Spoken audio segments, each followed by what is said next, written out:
Assalamualaikum warahmatullahi wabarakatuh. Perkenalkan, nama saya Ilhan Yatul Aini. Saya CGP Angkatan 11.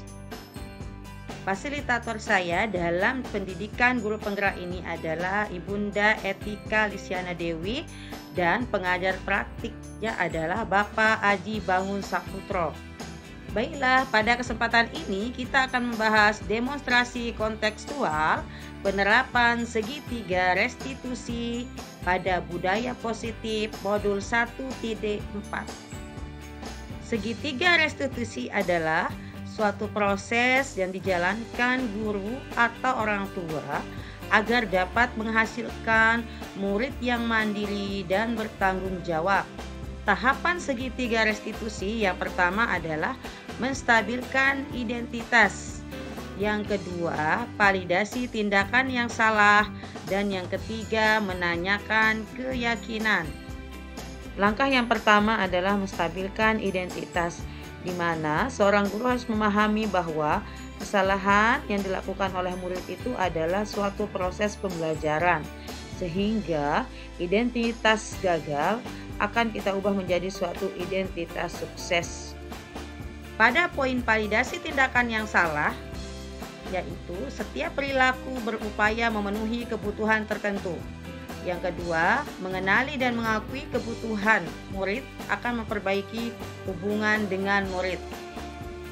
Oke, yang ketiga, menanyakan keyakinan. Di sini, murid akan diberi pertanyaan bermakna untuk memunculkan motivasi intrinsik sehingga mampu mengaitkan tindakan dengan keyakinan yang salah. Penerapan segitiga restitusi pada kasus pertama, yaitu kasus Anissa kelas 11-3, di mana Anissa adalah anak yang rajin di kelasnya. Tapi pada suatu hari Anissa membolos di pelajaran matematika pada saat jam terakhir. Penanganan kasus ini dengan menggunakan segitiga restitusi terlihat pada video berikut ini. Assalamualaikum. Waalaikumsalam warahmatullahi wabarakatuh. Bagaimana kabarnya, Nis? Alhamdulillah baik. Ya, alhamdulillah. Tadi pagi Ibu kan ketemu Bu Jani. Ya. Katanya Bu Jani, Ibu dapat laporan kemarin pas jam terakhir di jam pelajarannya Bu Jani, Anis gak ikut pelajarannya ya. Padahal Ibu kan tahunya Anis nih selalu disiplin, mengerjakan tugas tepat waktu, tidak pernah membuat masalah. Ya Bu, sebelumnya saya juga mau minta maaf karena kemarin saya memutuskan untuk menyelesaikan tugas dari Bu Jani di perpustakaan.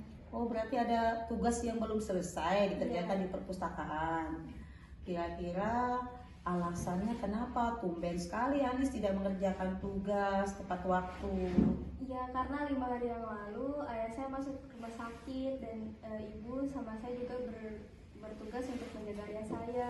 Terus kalau misalkan untuk berangkat dari sekolah itu dari rumah sakit Bu, jadinya nggak ada waktu untuk menyelesaikan tugasnya. Oh begitu, jadi Ibu prihatin dengan masalah musibah yang dialami keluarganya Anis ya. Jadi salam sama Mama ya. Semoga Bapak cepat sehat. Tapi bagaimanapun sesuai dengan keyakinan kelas kita untuk tetap belajar, kemudian tidak membolos, mengerjakan tugas tepat waktu ya. Kira-kira menurut Anis nih, keyakinan kelas mana yang menurut Anis yang tidak sesuai dan kesalahan Anis? Iya, kalau untuk keyakinan kelasnya mungkin yang bertanggung jawab Bu, karena saya nggak bertanggung jawab dengan tugas yang harus saya selesaikan dengan tepat waktu. Oke, berarti tanggung jawab ya. Kalau begitu, apakah kita bisa memperbaikinya? Bisa, saya bersedia untuk memperbaiki. Oke, bagus Anis ya. Menurut Anis, gimana kira-kira solusi untuk memperbaikinya? Sebelumnya saya akan ke Guru Jani untuk meminta maaf dan berjanji tidak akan mengulangi kesalahan yang sama lagi. Iya, baiklah. Jadi nanti sehabis dari sini, Anis nanti menghubungi Bu Jani, menceritakan masalahnya apa dan mengumpulkan tugasnya. Ibu berharap besok lain kali itu harus cepat dikomunikasikan ke Ibu ya. Terima kasih atas diskusi kita hari ini ya. Ucapkan nanti semoga orang tuanya cepat sehat ya. Ya, salam sama mama ya. Amin. Ya. Terima kasih doa baiknya Bu Guru. Iya. Mari. Boleh balik ke kelas ya. Assalamualaikum. Waalaikumsalam. Baik, sebelumnya terima kasih kepada Bu Ilhan karena dengan diskusi yang tadi saya bisa tahu apa itu keyakinan kelas yang sudah tidak sesuai dan bagaimana saya harus bertanggung jawab untuk bisa menyelesaikan tugas secara tepat waktu. Kasus yang kedua adalah kasus Rizky dan Pralingga, di mana Rizky adalah kelas 11-1 yang tidak terima jika nama orang tuanya diolok-olok oleh Pralingga teman sekelasnya. Sehingga Rizky emosi dan merobek-robek buku catatan Pralingga. Penanganannya dengan menggunakan segitiga restitusi dijelaskan pada video berikut ini ya. Assalamualaikum. Waalaikumsalam warahmatullahi wabarakatuh. Silakan masuk Rizky.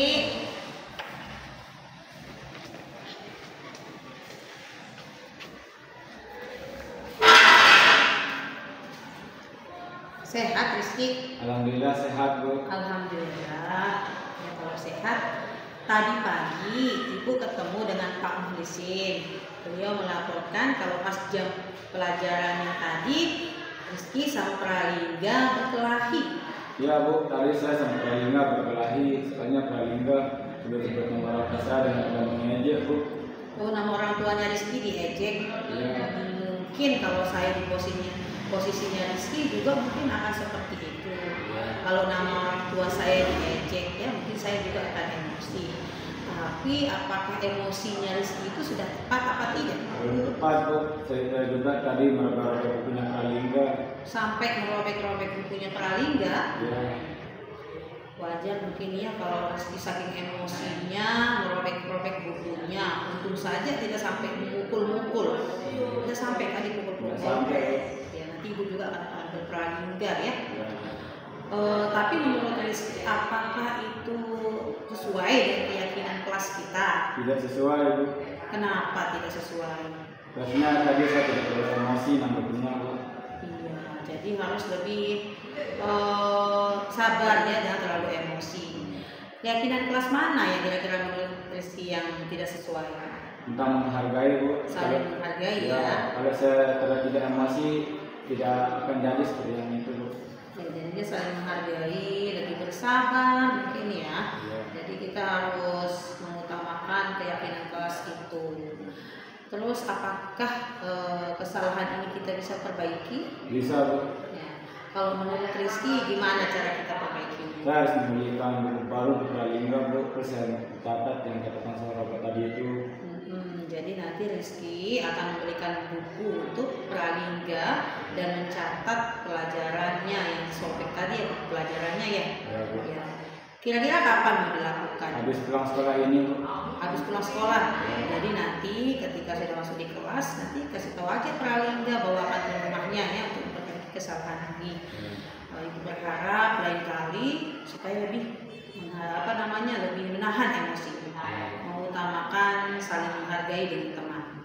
Ya, kita sudah mendapatkan jawaban dari masalah kita ini. Nanti tinggal Rizky saja nanti ya yang Pralingga untuk menyelesaikannya ya. Ibu ucapkan terima kasih lain kali lebih bijak ya, lebih hati-hati. Terima kasih ya Rizky ucapkan. Balik ke kelasnya ya Pak. Waalaikumsalam. Assalamualaikum warahmatullahi wabarakatuh. Perkenalkan nama saya Rizky. Saya dari kelas 11-1. Dari kasus ini kita belajar kita harus menghargai seseorang dan harus menahan emosi kita supaya tidak terjadi hal yang kita tidak inginkan. Sekian dari pendapat saya. Wassalamualaikum warahmatullahi wabarakatuh.